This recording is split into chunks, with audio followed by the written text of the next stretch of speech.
What is going on, guys? Welcome back to the MG YouTube channel. I'm Malcolm Grubb, CEO of Elite Automation, Elite Properties, and an investor in Tesla. So we talk all things business here, Tesla related, Tesla stock, FSD, and we're currently riding in FSD right now. And today I want to talk to you guys about FSD as it currently is, but more importantly, where FSD will go over, like, let's say, the next 5 years. So if you already probably know, Robo Taxi is about to launch, which is going to be the unsupervised version of FSD, and it's likely a higher version than what we currently have in our vehicles right now. So, right now I think we're running version, I believe it's 13.2.9 or something like that, if I didn't, get those numbers mixed up. But it's highly likely that these Robo Taxis that are going to be launching here in June are already running maybe a version 14, or possibly at least, maybe a version, 13.3 or something.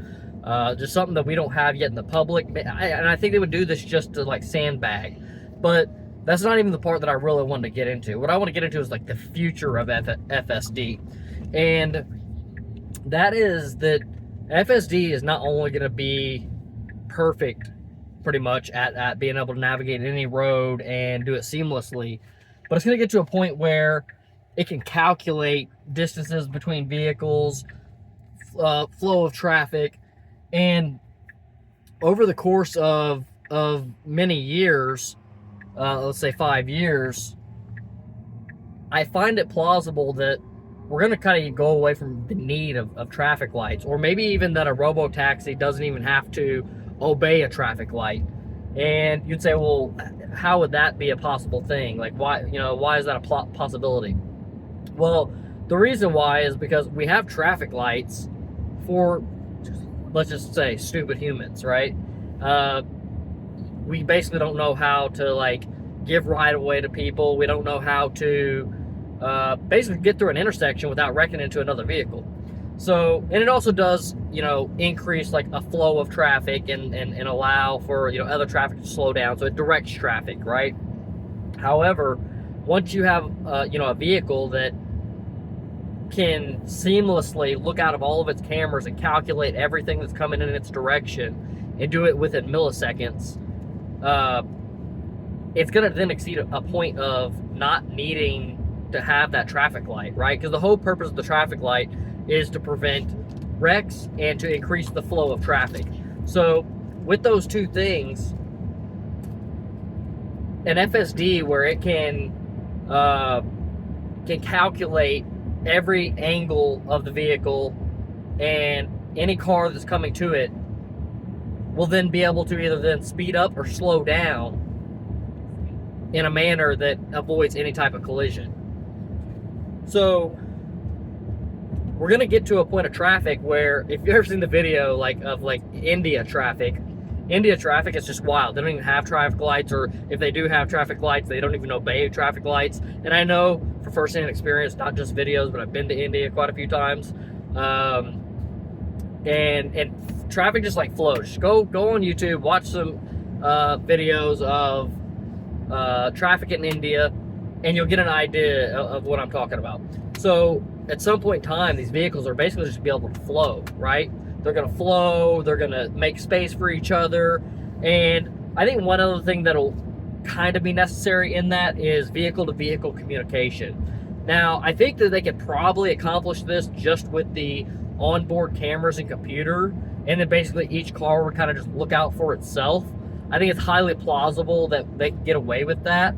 But I also think there's some value in vehicle-to-vehicle communication. So, like, as I'm passing a vehicle, it shares, like, its identification number, and as we're passing vehicles, I don't know if you can see it, but basically the vehicles would share identification numbers and also locational data that would then ensure that we're not just relying on vision, but we're relying on a communication that is at least a redundancy, right? If a vehicle says that, hey, I'm over here, and then for some odd reason, like, the camera couldn't see it because it's dark and it's a black car, or maybe the vehicle's lights are out or something like that, it's able to communicate in a way where the vehicles can talk to each other and say, like, hey, I'm here, right? Or going into the next step of, like, the flow of traffic, not only would it be able to say, hey, I'm here, but you know, we have turn signals, right? And that's a way of communication. You're saying, hey, can I get in? Will you let me in? Well, the vehicles would essentially be able to communicate with one another and allow for like that gap to come in. So it's like a planned thing. You know, it's a planned, like coordinated motion and movement for all of the, you know, vehicles to travel through.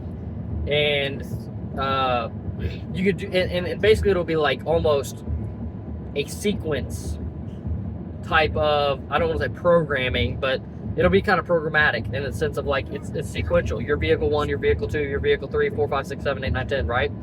And everything will just be able to flow perfectly. For example, like there's really no reason for us to have more than like, let's say 2 lanes, right? Why do we need all these multiple lanes? Well, it's because like this guy wants to go slower than that guy, and that white guy wants to go faster than that guy. And you know, so like if you have your vehicle, let's say in hurry mode, or let's just say we did max 3 lanes, right? You have your chill lane where you just sit there. You have your standard lane where it's like basically kind of in the middle and moves just like a little bit, and then you have your hurry mode where it's just like stays in that fast lane and shoots past everybody.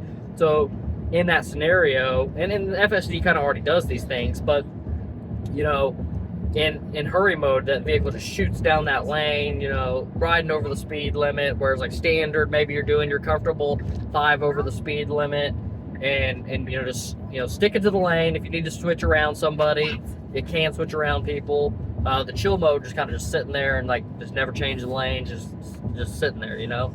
And again, you could do this with 2 lanes where like standard just moves between hurry lane and chill lane, but it could do that in a way where, you know, your hurry vehicles are basically like get out of my way and automatically commands vehicles to move out the way as it comes through. And since, you know, basically the vehicle that's operating at standard is not in as much of a rush, or if they are in as much of a rush, they just flip to hurry, and then it'll stay in that same, you know, flow of traffic and same flow of speed, which is another big thing with that communication. They can accomplish it probably through vision as well, but you know, to be able to communicate the speeds of the vehicles to one another, where, you know, vehicle 1, 2, 3, 4, 5, 6, 7, 8, 9, 10, right? They're all going exactly 55 miles an hour. They're all going exactly 57 miles an hour, and they have that communication path. And then not only that, they can, you know, again, you can do this through vision, but you can also create, you know, proper spacing distances. So that way you can say, hey, we're all traveling at the same speed, but what we're going to do is we're going to create 10 car lengths of space between each one of us, right? And you see people like riding people's ass going down the highway, and there's really no reason for it, right? Like, especially like vehicles that are like, you're trying to go at the same speed as other people, or a lot of times people are just trying to pass, and that's the issue with like, somebody wants to pass, and people are not getting over and staying over like they need to if they're not passing people. But again, like, then all your vehicles, going back to the speed thing, all the vehicles can be sequenced at the same speed as one another, and